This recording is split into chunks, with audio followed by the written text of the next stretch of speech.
Shabbat Shalom. Estamos mais uma vez aqui com vocês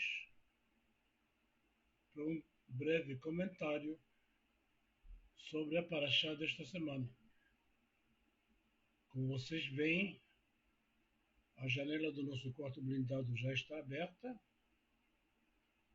e Israel acaba de sair de mais uma guerra na sua história. Mas aqui estamos servindo a Hashem, melhorando devagarinho com os nossos problemas de saúde, para comentar, como já disse, a Parashá desta semana. Continuamos com o livro de Números, Bemidbar, Parashá Koré, desde o capítulo 16, versículo 1, até o 18:32. Haftará vai ser o primeiro livro de Samuel, 11:14 até 12:22. E nosso querido amigo Stern, de boa memória, nos colocou como estudo da Nova Aliança, Carta a Judá, do 1 ao 25, e segunda Epístola a Timóteo, 2:8-21. A Parashá desta semana é bem conhecida. Temos um episódio no qual tenta se organizar uma liderança formada por pessoas que acham que elas não são menos importantes que Moshe. E temos aqui o que já conhecemos muitas vezes, uma revolução, que na prática é uma insurreição religiosa.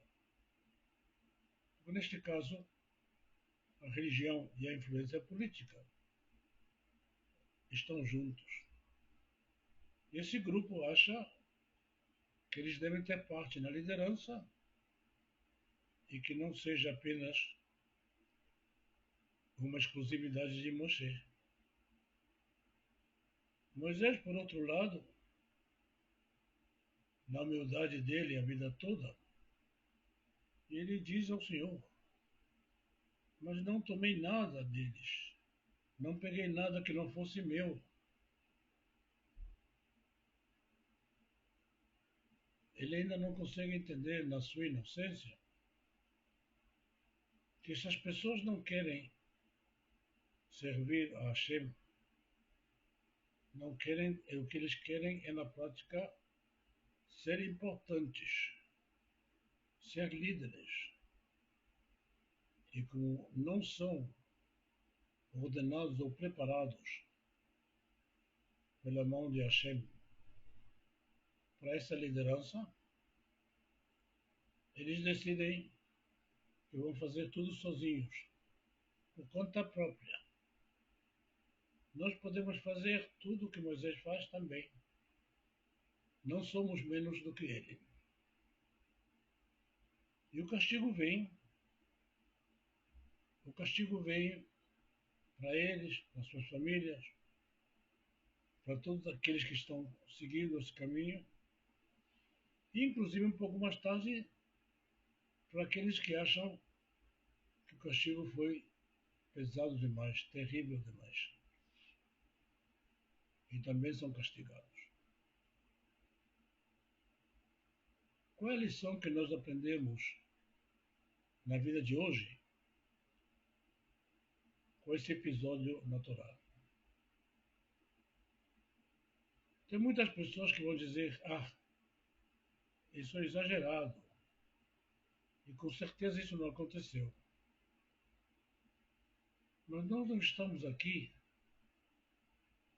para decidir que o que está escrito na Torá foi exatamente assim, ou foi parecido. A Torá está nos deixando uma lição, está nos ensinando. E realmente não é importante se o castigo foi exatamente assim, ou foi terrível de outro jeito.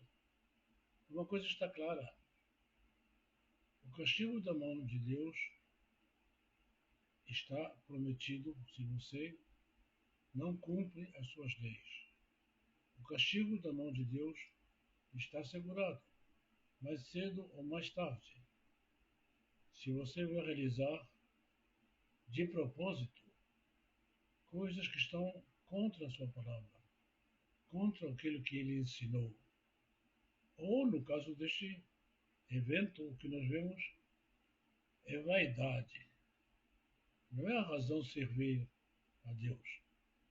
É ser reconhecidos como importantes. E, infelizmente, nós vemos isso ainda hoje, adaptado à vida moderna, adaptado aos eventos de hoje. Mas vemos, não apenas no Brasil, no mundo inteiro, aqueles que querem ser importantes, aqueles que querem estar na primeira fila,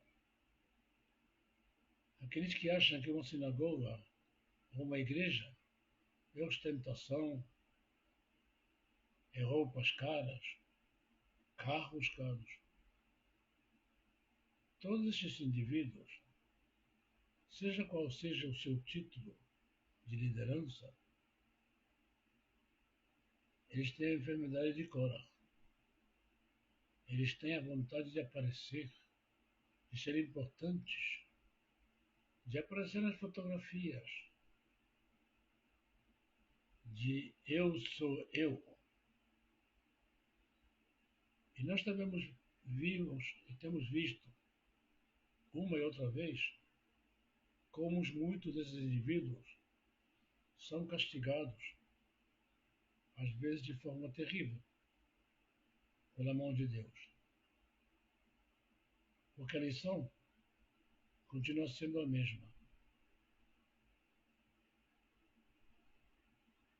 As comunidades mais pobres, mais humildes, que eu fui chamado a dar a palavra, são aquelas, sempre, que eu tenho sentido mais a presença do Espírito Divino, que em muitas comunidades, seja qual seja a sua denominação, nas quais o líder tem um carro importante, roupas caras, e tudo muito grande, bonito e enfeitado. Falso e apenas simplesmente para de um jeito ou outro mostrar que ele é importante, ganhar muito dinheiro e esquecer completamente da função da comunidade. Tem muitas pessoas, ou líderes, entre aspas, que eu tenho encontrado ao longo da minha vida, que com todo esse luxo e ostentação, o Espírito de Deus não estava ali. A ostentação, a vaidade, o ego, fazem que essas pessoas esqueçam para quê ou por que existe essa comunidade. E eles tentam que a comunidade sirva pura e simplesmente aos seus interesses pessoais. E não se enganem. O castigo vai chegará de um jeito ou outro. Talvez não seja tão terrível, mas muitas vezes simplesmente perder uma pessoa querida é um castigo mais terrível que ser enviado ao inferno diretamente. Porque essa pessoa que está sendo castigada sofre cada dia esse castigo. Ele está vivo, mas a ferida está aberta. Mesmo se o ego dele, a vaidade dele, não vai deixar que isso se mostre para fora, ele já está sendo castigado. Eu tenho plena certeza que o castigo de Deus, a justiça de Deus, sempre, mais cedo ou mais tarde, será aplicada, tal como aconteceu com Korah. Pense bem nisso e Shabbat Shalom para todos.